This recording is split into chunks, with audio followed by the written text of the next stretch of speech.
Hey everyone, I'm here with Jerry Ghionis, the always entertaining, always good-looking Jerry, and obviously an artist. And I'm going to introduce Jerry from my perspective. When I first started getting into wedding photography, we all have people who inspire us, and Jerry, you were one of those people who always inspired me from the beginning. So I'm excited to sit here and be talking to you today. Thanks, man. I appreciate that. Thank you.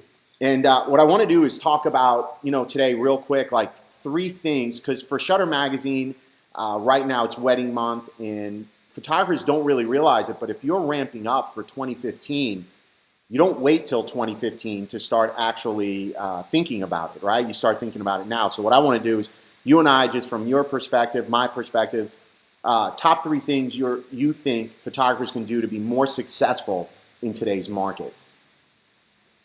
Well, man, look, when it comes to business, I think that you and I are cut from the same cloth from a certain perspective, in the sense that most photographers, they want to be a photographer, so they start their own business, which is the biggest mistake they made. You know what I mean? If you want to be a business owner, you start a business and you happen to be doing photography. I think most of us start like that. I think we wear the creative hat. We think that's fantastic. It's fun. Let me start shooting. Let me open up a business and let's go for it. But the making money is a different beast. I'm a big believer that there's actually more art in business than there is actually photography. It's funny you say that, because I try to explain to people all the time that I probably spend 90% of my time on the art of business, and 10% shooting. And don't get me wrong, that has nothing to do with where my passion is.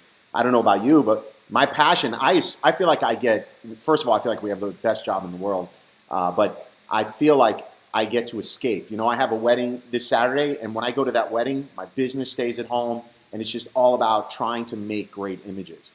That's right. It's like a day off. There's no question. I mean, look, I've been through a lot of things in my career. I've been shooting professionally now for 21 years. When I started way back in the day, I carried bags for a couple of years before I took a single photograph. So for me, that was my baptism of fire, is to not be able to photograph and to be sitting there saying, what the hell would I do right now if I was given my camera? So I was like a hawk. I would look at everything. I would watch everything and say, if I was given the camera, what would I do if he put the pressure on me one day? And sure enough, a year and a half later, he said, all right, here's a camera, go photograph the girls. And I was like, oh my God, like candy, like finally. And you know what? I mean, although I look back now and think, hey, my shots weren't that great, but back then, for the time, I did pretty well for my first go, because the photographing was a different beast. You know what I mean? It was like you had to carry the bags, you had to play, you really had to develop that style, build a muscle memory for what you needed to do. Don't you think that part of it's kind of missing today? Because, right, we all live in this world where everyone's a photographer, everyone's a shoot and burner. We've heard it over and over again. But that part of it, I think, is a missing art. People grab a camera, they want instant gratification, they want to run out there, hang their shingle, and I get it, but it just seems like the reality of it is you do need to intern, you do need to learn the art of photography. I mean, you can't just grab a camera and run out there and be a wedding photographer. Well, look, there's no doubt. I mean, look, when you're talking about a wedding per se, wedding is obviously an incredibly important event. So to play with someone's, probably one of the most important occasions of their life, to play with that in the palm of your hands when you don't really know what you're doing is obviously a tough call. Now, I guess no one put a gun to somebody's head and said, hey, book my wedding or book the wedding through me. So basically couples have a choice. They can book an experienced photographer or not an experienced photographer. If you want longevity in this business, I guess for those listening out there, if you want longevity in this industry, really, I would strongly encourage, get together with your local community, find someone that you respect and admire, and go assist them. Have some fun, hold their bags, look at them. Part of the reason why I created the Ice Society, and it's about 6.5 years old now, I've got every single weekend people say to me, Jerry, it's like me assisting you on every shoot, because I can look at your problem solving, I can see what you're doing, I see what you do at a wedding or a portrait or a fashion boudoir, and it just evolves. I think very soon, though, people realize that that's all fun and games. We can take pretty pictures. We get better with repetition, experience, and practice. But the business, you don't just make money straight away. It's a very difficult thing. If you're talking about wedding photography, I mean, that's a year plan. I mean, by the time you market yourself, by the time you book that first wedding, by the time you shoot it, it could be a year away. Exactly. And so I guess going back to those three things that you were talking about, for me, I've always said that you need to think of yourself as a business person in photography rather than a photographer in business.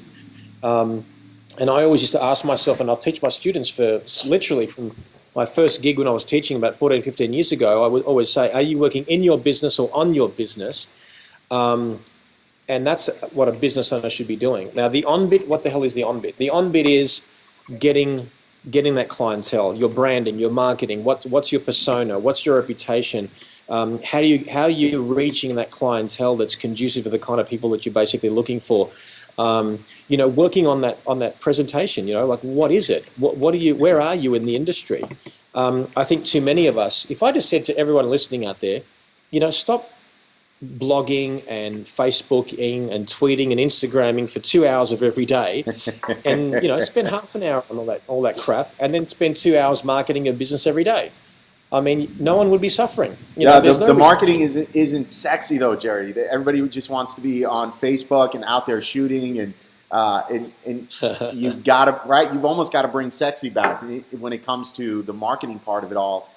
You know what I think is really sexy? Being able to feed your family. You know what's really sexy? Being able to buy yourself and your family what you need to survive. That's what's sexy. And I know what you're saying. I mean, like I said, I think we agree on that kind of perspective, is that the business side is lacking. And I think that if we can follow that perspective and realize that's going to give you longevity, which will give you the money, which will give you the choices, which will give you the lifestyle and the money for all the nicks and knacks and the goodies that we love to, to buy. You know what I mean? Fantastic. Don't get me wrong, man. I like you. I when I shoot a wedding, that is my. I'm an artist, or I'm shooting a portrait. When I'm photographing, I'm an artist. During the week, I'm a business person. You know what I mean? And I put on those hats on very carefully. But I honestly feel, like I said to you before, there is more creativity in business. And I mean, you think of something like Instagram.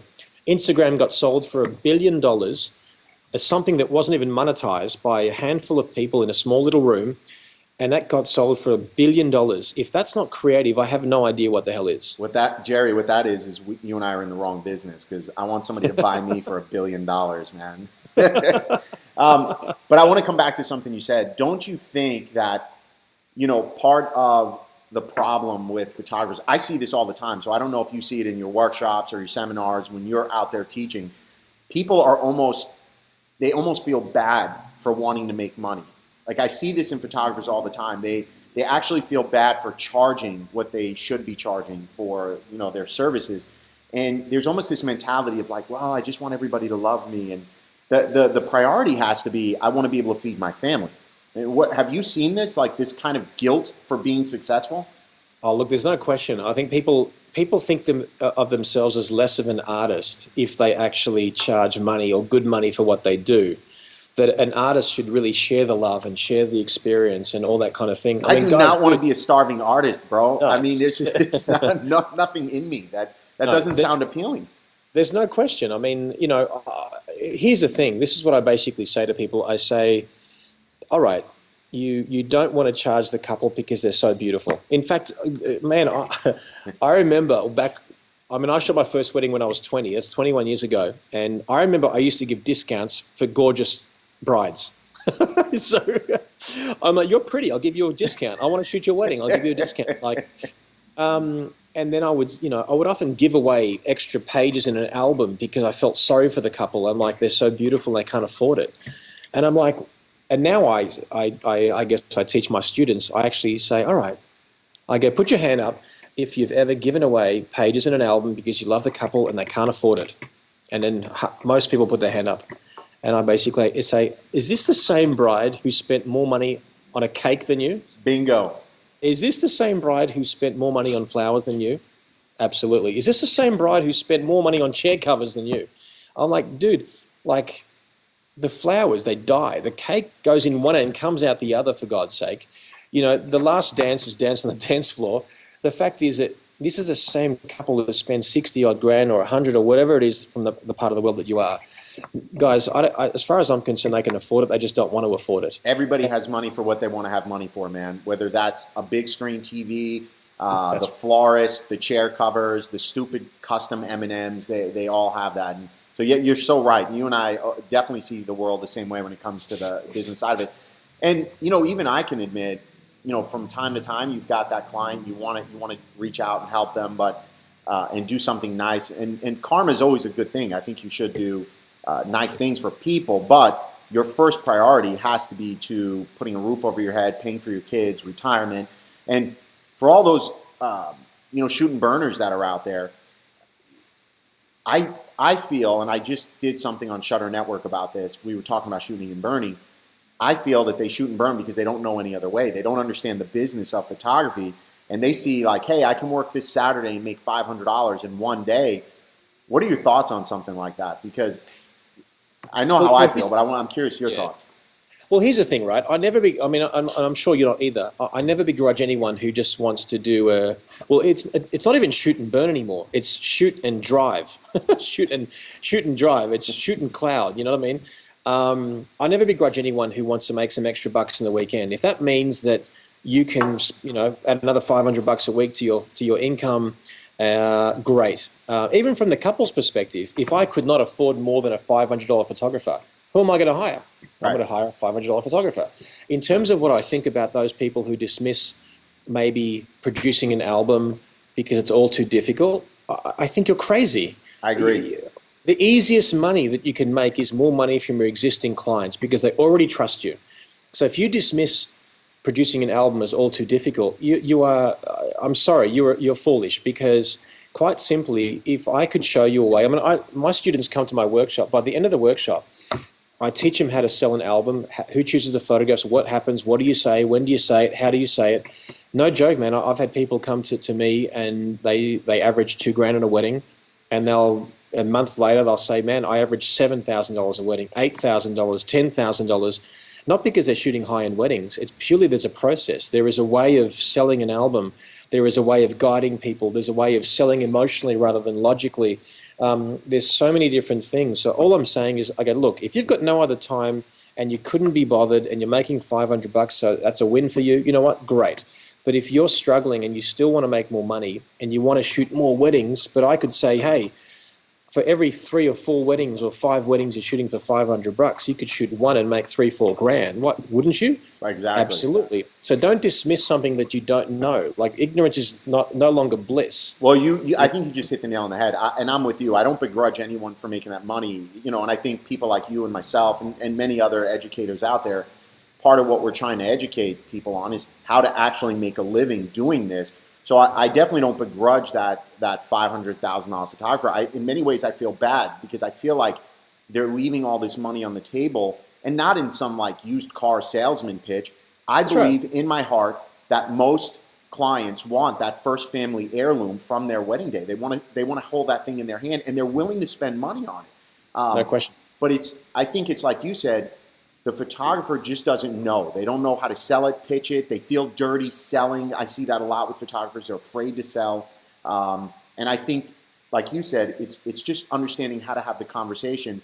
I don't feel like I sell my clients. I feel like I guide my clients. Absolutely. To whatever they want, ultimately. But if you don't explain to them what they want or why they should want it, well, they're never going to want it. It's funny. Like, I ask my students, I say, do you price your collections based upon what you can afford, on what sounds reasonable to you? And many would say, well, yes. I say, well, are you the kind of person that would book you? And then they'll say, well, what do you mean? I'm like, well, would you pay the amount that you charge? And then some will say, well, yeah. And some will say no. I say, well, if you're living in a certain area and your studio or your place that you see clients is of a certain area that's not the kind of caliber of person that you wish to have, then there's an anomaly there. There's a problem.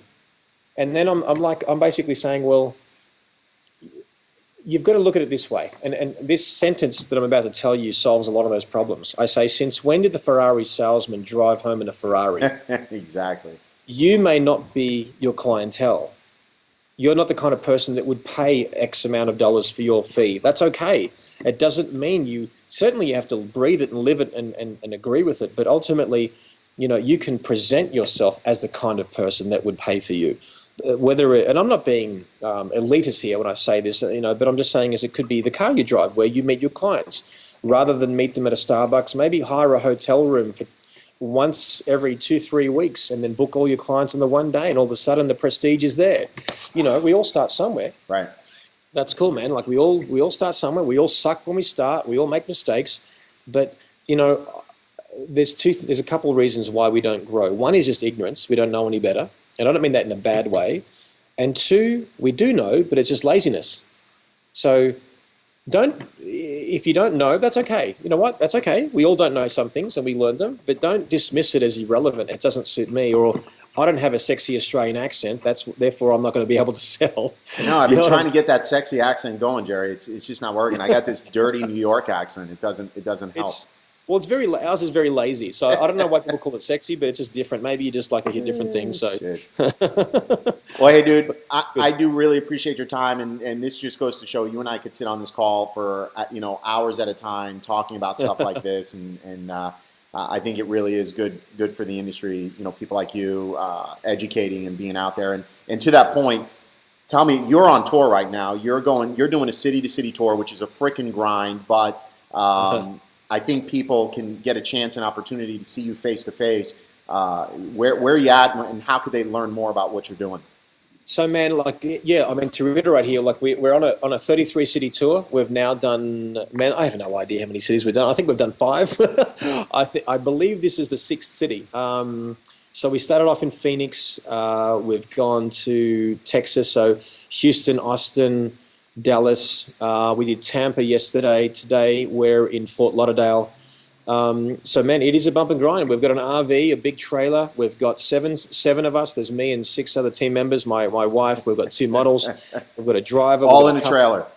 All we're not trailer trash quite yet, but we do have trailer trash, as in the trailer there is a trash bucket and stuff. But what we did is I got approached by Jeff Med from MZ Education, great bunch of guys, and we had a chat and said, hey, look, why are you interested in doing a tour? Should we do something on the road? And I've done tours, sort of little mini ones, like 5-6 cities. I've done tours with Bambi Cantrell and Sandy Putsch maybe 4 years ago, and so I've never really done a big multi-city tour like this on my own. I just haven't had a time in my schedule. So I said to Jeff, look, the only way that I would do a day workshop and a seminar is if I could really emulate what it's like to shoot with me on a day. And the only way that would be possible is to build a couple of sets, maybe one like a street scene or a streetscape, and maybe build a bedroom set. And I sort of dismissed it as impossible. And he looked at me, he says, okay, let's do it. I go, what are you talking about? He goes, well, let's do it. And I'm like, all right. So I gave him my wish list. I want a corner wall. I want a bedroom. I want a window.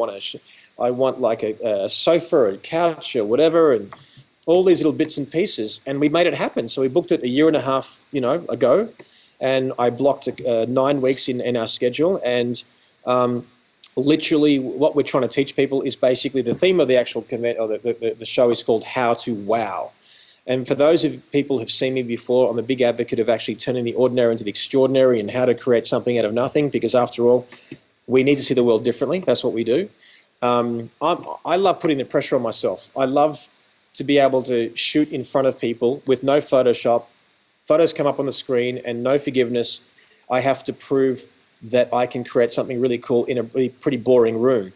And that's what we've been doing, man. It's been 5-6 cities. I think we've got four standing ovations already out of all of those. And it's a 12-hour day. So literally there's a day workshop from 9 till 4, and then 5 to 8:30 is the evening. But we cover everything from the 5 steps to a powerful photograph. We diagnose lights. We diagnose the background, posing, exposure and technique.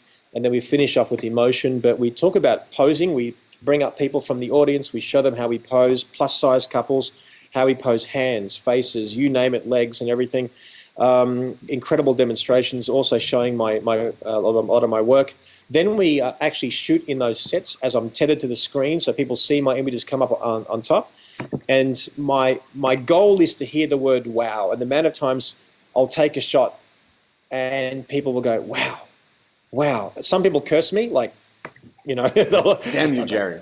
they'll just say, and that's my goal. My goal is to say, okay, let me prove to you that I can do it in this room while you're watching, and the pressure of that happening. And it's really exciting because the cool thing is that I'm actually shooting these 33 times, right?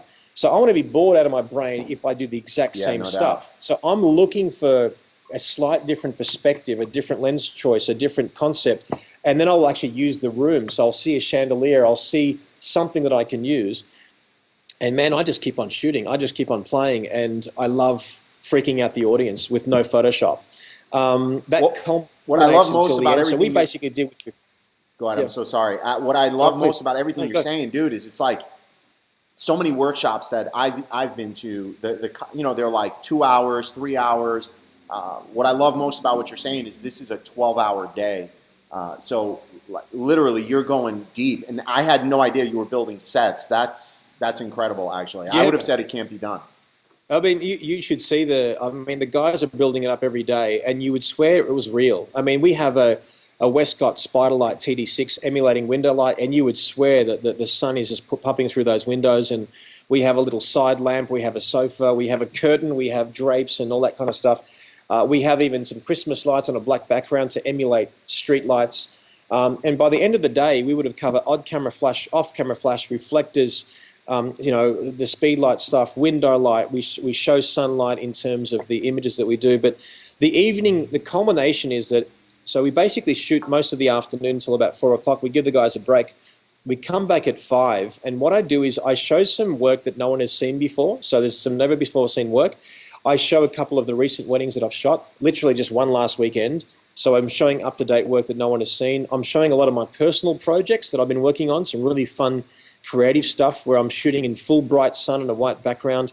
And then it culminates with, I actually show a 3D wedding that I photographed. So I photographed this wedding in 3D, and I show people how I did it, and then we give everybody 3D glasses so they can actually watch a slideshow Oh, that's cool. of this 3D wedding, which is awesome. And then we culminate, and the finale is me showing how I evoke emotion. And it's no sooner than I'm making people laugh hysterically, then literally by the end of the night, most audiences in absolute tears by the simple words that I say and how I say them. And sometimes with demonstrations from the audience where people really understand my approach. And, I think that probably the best thing that I do with my clients is I build trust with my humor and my empathy. And those two things combined is what gets me some really Well, unfortunately, due to technical difficulties in the wonderful world of the internet and remote locations, we lost Jerry. But I do want to wrap up this video. Hopefully, I hope you got at least one or two tidbits out of it, and hearing two industry educators talk about wedding photography and the things you can do to make a difference. But I do want to encourage you. Watching Jerry live in this 12-hour ceremony, in this 12-hour seminar, I promise you is worth the investment that you'll make. So the link is below. Definitely go check it out. Check him out. Seeing him hands-on is always entertaining, but one thing it is educational.